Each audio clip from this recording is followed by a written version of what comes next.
হোয়াটসঅ্যাপকে ব্যবহার করে Pegasus spyware নিয়ে বিভিন্ন দেশে বিশিষ্টদের ফোনে আড়ি পাতা হয়েছিল, যার মধ্যে ভারতীয়র সংখ্যা শখানেক। আমেরিকার আদালতে হোয়াটসঅ্যাপের দেওয়া হলফনামায় এমনই দাবি করা হয়েছে। ভারত সরকারও কি পেগাসাস স্পাইওয়্যার কিনেছিল? প্রশ্নের উত্তর মিললেই প্রমাণ হবে বিরোধীদের তোলা অভিযোগ।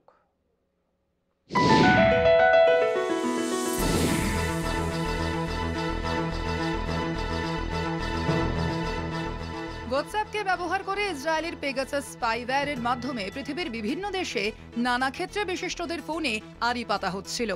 আমেরিকার আদালতে হোয়াটসঅ্যাপের করা সেই মামলায় পেগাসাস কোম্পানি হেরে যায় 2024 ডিসেম্বরে।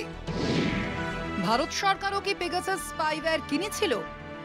ভারতের সুপ্রিম কোর্টে কেন্দ্রীয় সরকার বলেছিল এই বিষয়ে দেশের নিরাপত্তার স্বার্থে তারা কোনো তথ্য দেবে না। এতদিন পর আমেরিকার আদালতের মামলার নথি ঘেঁটে দেখা যাচ্ছে ভারতে 100 জনের ফোনে গোপনে আড়ি পাতার অভিযোগ সত্যি ছিল।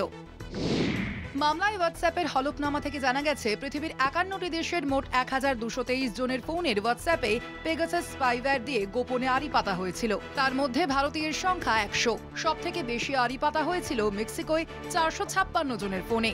দ্বিতীয় স্থানে ভারত 100 জন। এরপর Bahrain 22, Morocco 69, Pakistan 58, Indonesia 54, Israel 51, Spain 12, Netherland 11, Hungary 4, France 7, ইংল্যান্ডে 2 এবং আমেরিকায় 1 জন। ভারতে বেশ কয়েকজন সাংবাদিক, বিরোধী রাজনৈতিক নেতা, সরকার বিরোধী কিছু মানুষ অভিযোগ করেছিলেন তাদের ফোনে পেগাসাসের মাধ্যমে আড়ি পাতা হচ্ছে। সেই অভিযোগ সুপ্রিম কোর্টে যায়। তথ্য না দিলেও মোদী সরকার আড়ি পাতার সব অভিযোগ অস্বীকার করেছিল। 2021 সালে ভারতের সুপ্রিম কোর্ট অভিযোগকারীদের ফোন পরীক্ষা করে দেখতে একটি বিশেষজ্ঞ কমিটিকে দায়িত্ব দিয়েছিল।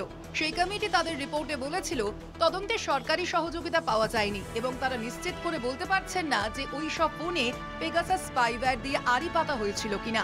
এখন প্রমাণ হলো পেগাসাস দিয়ে ভারতে 100 জনের ফোনে আড়ি পাতা হয়েছিল। তবে কারা বা কোন সংস্থা সেই কাজ করেছিল তা এখনো জানা যায়নি। যদিও পেগাসাস প্রস্তুতকারক সংস্থা একাধিকবার দাবি করেছে তারা কোনো ব্যক্তিকে স্পাইওয়্যার বিক্রি করে না, কেবলমাত্র ক্ষমতাসীন সরকারের সঙ্গেই তারা ব্যবসা করে। কলকাতা টিভি।